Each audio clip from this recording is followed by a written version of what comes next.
एक बार रामू नाम का एक भेड़ चराने वाला लड़का था, जो घने जंगल के किनारे पर बसे एक छोटे से गांव में रहता था। रामू दिन भर अपने पिता की भेड़ों के झुंड को गांव के आसपास के हरे भरे खेतों में चरने ले जाता था। रामू का जीवन इस तरह शांति से कट रहा था। रामू जब वापस आया तो उसने देखा कि उसका एक भेड़ गायब था। जैसे ही उसे समझ में आया कि भेड़िया उसे ले गया है, वह दहशत में आ गया। रामू जानता था कि उसे तेजी से कार्य करना है और इसलिए वह भेड़िए को खोजने और अपनी भेड़ को बचाने के लिए जंगल की ओर भागा। घंटों की खोज के बाद रामू ने आखिरकार भेड़िए को खोज निकला, जो भेड़ को अपने जबड़ों में ले जा रहा था। रामू अपने डंडे से उस भेड़िए को मारने ही वाला था कि उसने भेड़िए के व्यवहार में कुछ अजीब देखा। वह आक्रामक या क्रूर नहीं लग रहा था, बल्कि वह लंगड़ाता हुआ चल रहा था।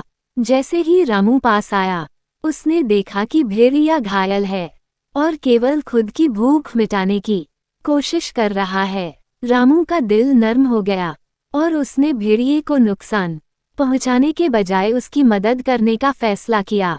बड़े प्रयास के बाद रामू भेड़ को उसके जबड़ों से छुड़ाने में सफल रहा और भेड़िए की जख्म का इलाज करने लगा।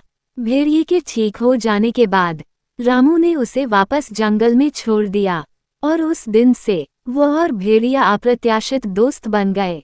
वे अक्सर खेतों में एक साथ रास्ता पार करते थे और जब भी भेड़ियों के भोजन की जरूरत होती थी, रामू ले आते थे।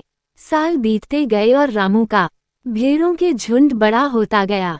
एक दिन वो भेड़िया एक गांव वाले को दिख गया। उस गांव वाले को अपने बच्चों के लिए उस भेड़िए से खतरा महसूस हुआ और उसने एक शिकारी को गांव में बुलाया। रामू को जैसे ही इस बात का पता चला कि एक शिकारी भेड़िए को पकड़ने के लिए आया है, उसने तुरंत गांव वालों को उस भेड़िए के बारे में सारी बात बता दी।